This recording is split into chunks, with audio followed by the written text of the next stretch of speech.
Palio and Chevy. Hey everyone, welcome to I Just Watched. I'm Joseph. I'm David. Ladies and gentlemen, we're here to talk about... Mando! It's pretty factual. I mean, if you don't know what he's talking about... You haven't seen the show. Clearly, and you should not be watching this because we're not holding back. We're going to go into not necessarily just a review because we are going to give you our thoughts, our feels, and our opinion on this show. But also we're going to go into a bit of a depth discussion on what the show means for the future of Star Wars and what we think it goes. But before we jump into all that fun stuff, got to hit you with the usual, which is hopefully you like this video so you can hit that like button. Click the subscribe button to stay tuned and see more of our stuff. Hit the little bell to stay notified when our shenanigans drop. But ladies and gentlemen, without further ado, let's talk Mandalorian. Alrighty, ladies and gentlemen, so let's jump into it. Let's talk, what is it called again? Mando! That seems pretty accurate. And if you disagree, well, I have to disagree with you, ladies and gentlemen.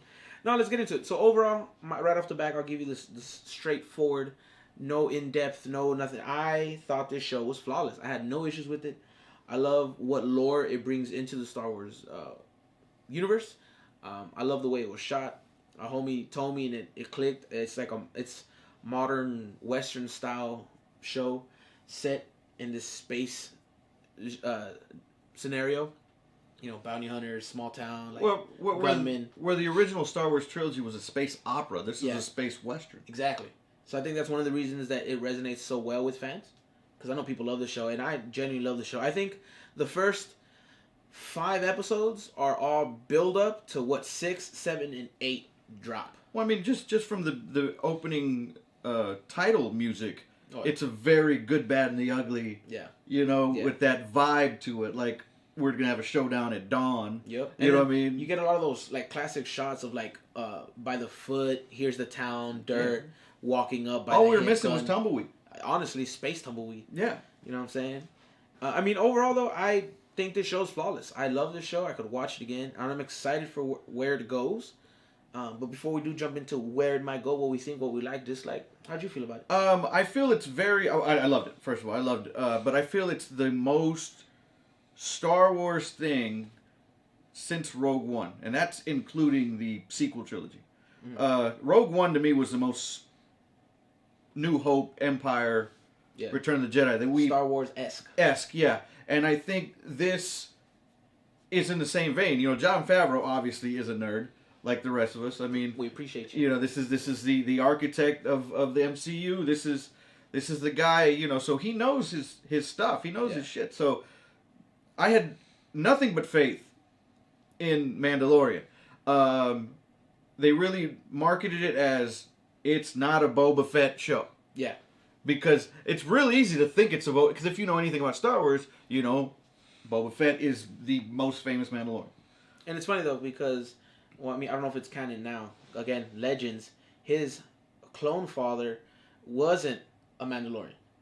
He just, the story goes he found armor and used it. And then Boba, since he started working with the Sith and the Empire, he was dishonored. So technically he was the most famous. But then they're like, nah, you work for the bad guys. Fuck out of here. Like the bad guys. Not the bad guys, but the bad guys. Get out of here. We can't tie ourselves to you. But I mean... You're right, because everyone immediately thought weren't we supposed to get a Boba one shot? They were supposed to get a Boba Fett movie, yeah. Yeah, so but it's funny how Boba Fett is basically in A New Hope for 18 minutes. Yeah, and he just like Boba Fett's the coolest guy ever. Yeah, and it's one of those characters. Like I mean, think of Captain Phasma.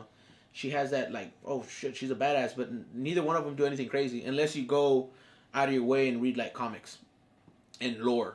You know, then you get a little bit of their history, a little bit of why they're these badass characters.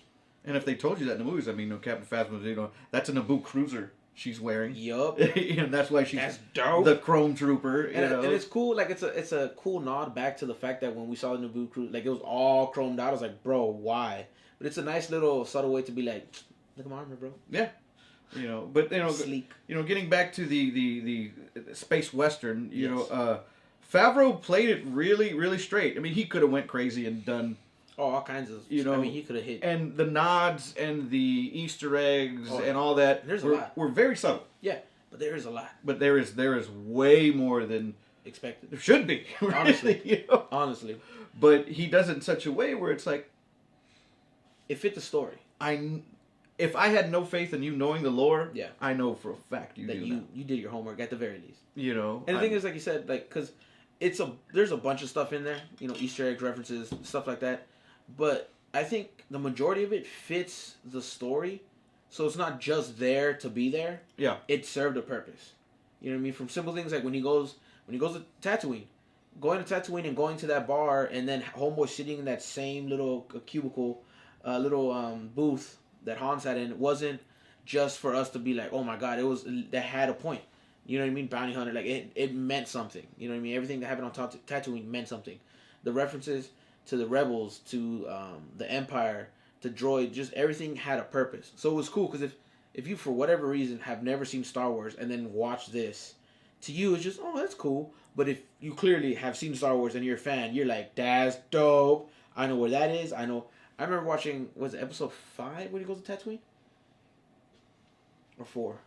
It's early. It's like 4 or 5. Yeah. I just remember as soon as he landed, I was like, oh, that's Tatooine. I was like, that's Tatooine. Look at it. I know Tatooine. I'm from there. All right, like so it was just cool to see that. I just get the whole Jay and Silent Bob thing. It's like, this is crazy. Oh yeah, this is crazy. I'm like, Han, you're like Chewie, and we're in that fucked up bar right now. Yeah. I mean, it's pretty much what happened. Yeah. No, it's the show. I can talk about it all day. It's flawless. I love it. You loved it, but now we can talk about in depth of why. Like, first things first, I have to say it because Baby Yoda is about one of the biggest things. Not just because he's adorable and cute. Put that bias aside, which is really hard. How important of a character that he has to become. Well, first of all, let's just talk about the cute and adorable. I mean, he overthrown Baby Groot as the cutest thing that ever walked. I saw the meme, and I agree. I would burn Baby Groot as firewood to keep Baby Yoda alive, 100%. You know, I saw a T-shirt. I think it was Baby Groot holding Baby Yoda. Overload. That's too much. Too much. I couldn't even wear that. No. I think I'd explode. I think you would explode, and everyone walking by you that saw that would explode. Within a radius. Yeah. Yeah, no, 100% agree. It was, Baby Yoda's just, and the thing is, what makes him cute isn't the fact that he's a little baby. What makes him cute is a little mannerisms. Like, don't touch no buttons. Like, I was like, bro. Or when he's like, just, I got this. The thing was on Facebook or whatever, and he was touching the buttons, and it was just certain. I think the one I saw was like Cypress Hill. Oh yeah, the music. Yeah, like. No, it's hilarious, and it's funny because and then you get a glimpse of just how powerful that race is, because we all know that race, we don't know what it's called, but Yoda's race is born force sensitive. We know that from the jump, from back in all of them apparently. Yeah, that whole race. That Yoda was technically, again, this is Legends, was one of the weaker ones in his race when it came to force sensitivity. Imagine. Yeah. So it's interesting just to think of that in perspective, because Baby Yoda, first thing first, Baby Yoda almost choked a bitch. Like, let's be honest. When he said this, and then I was like, oh, he's choking her. And then he did this. I was like, oh my god, he's a murderous little monster that I love. I would still die for you. Like, do that again. Like, yeah, hey, do it again, just real quick. Like, anyone, pick anyone, except for me. Yeah, not me. On that side, not me. We homies. No, it's just his little characteristics, and then it was weird to see like this badass Mando, who is badassery in form for the most part, even though he gets his ass whooped a lot. Supposed to be heartless. Yeah. Supposed to be just single focus, mission, money. Just I got the guilt. You know what I mean? And then he sees this little green bastard and just like, oh. He's like, damn. Yeah. And then the little green monster saved him, and he was like, oh, damn it. All right. And I just love the connection they build, because it's like Baby Yoda's like, so you're my father now, right? And Mando's like, whoa. Yes. You know, it kind of reminds me of what's a Qui-Gon, like, a life debt. Yeah, 100%. Yeah. Yeah, even like Chewie with Han, the life debt thing, like it's a legit thing. We saw it. Yeah. So no, I mean, I'm excited for where this goes. I mean, and then I said episodes 1 through 5 were like build, because episode 6 takes off running, and then 7 and 8 are just wow. 6 I think is the funniest one, and it's the first time we really see Mando go to work. When they're doing the whole heist, space heist with Bill Burr. Not to be confused with the time heist. The time heist is different. That's Endgame. This is a space heist. Big difference. But technically a space breakout. Technically. Yeah. But no, I mean, from there I was like, oh damn, okay, Mando's doing some work. I love this. Like, he's finally, where did Rifle go? Is my question. Keep moving. Just keep moving. All right, all that aside, 7 and 8. First things first. This is the first time, and they haven't said it for real. Unless they haven't, I don't know. Gideon is the Inquisitor. He has to be an Inquisitor. Okay. He's Force sensitive and has a saber. He has to be an Inquisitor. Yeah. I mean, he's not a Sith. No. So he has to be an Inquisitor. What makes him Force sensitive? So when they do the hologram in 7, he does this. Okay. And then do you remember that? And then they all agree. You know what I'm saying? Yeah. Because he's like, they're talking and then he does this. No one ever does this in Star Wars unless the Force is involved. All right? That is not a Nazi thing. That is a Force thing in this genre. You know what I mean? It's subtle, but it's like real quick. Plus, the crash, for him to survive unscathed, Force. You know what I mean? And then when he walks out with the black saber, I might add, which is extremely interesting, because off of Legends. Which is not canon. Not canon. Even though part of it is, because they talk about the Grand Mandalorian who had the black saber, who then was technically defeated by Revan in single combat. Revan takes that hoe, the Jedi have it, and then the Mandalorians come back and steal the saber, so technically they had it, but who knows where he got it from. Now, the Empire has it. Exactly. It's like the one in existence. Unless, new canon, there's 2 in existence. Who knows? Honestly, because I don't. It's like the He-Man powers. And it's, exactly. And it's funny, because if you look at it, it's not a regular saber. It has like a curve, and it comes to it looks more like a cutlass, if I had to be specific, because most sabers come to like a little point. This one has like a cutlass style, and it curves, and it has a little like thing. It looked cool. And I like how like it's black, but it has like the white aura around it. Mm-hmm. It's definitely a lightsaber. Oh, without doubt. Same noise. So, I mean, he has to be an Inquisitor. Like, if he's not, he's some Sith. I mean, is my question. Like I said, trailer for season 2. Yeah. That's all this is. 100%. And it's interesting to see where it goes, because it literally ends with the Guild Way is, that is a youngling, so as of right now, Mando, you are technically his father. You're good as his father, so he's in your protection, and we can't train him, so you have to find his people, and his people are these fucking witchcraft using people known as Jedi. Ooh. So does that mean Jedi in season 2? Does that mean the rest of the galaxy thinks Jedi are just a bunch of sorcerers? Basically. We also got to remember, after Order 66, 80%, 90% of the galaxy thinks Jedis were the betrayers. They thought they were the evil ones. Yeah, because the Empire, you know, Put that out there. Which is George Lucas' way of saying Nazis. Yeah, space Nazis. Space Nazis. Don't forget the space part. Don't forget the space part. Yeah, basically they said, hey, we killed all these bad guys for you guys, so you can be safe. Now we want to take your kids and make them stormtroopers. Big facts. And we're also going to take over the entire galaxy. What? I'm sorry? Yeah. I didn't hear that last part.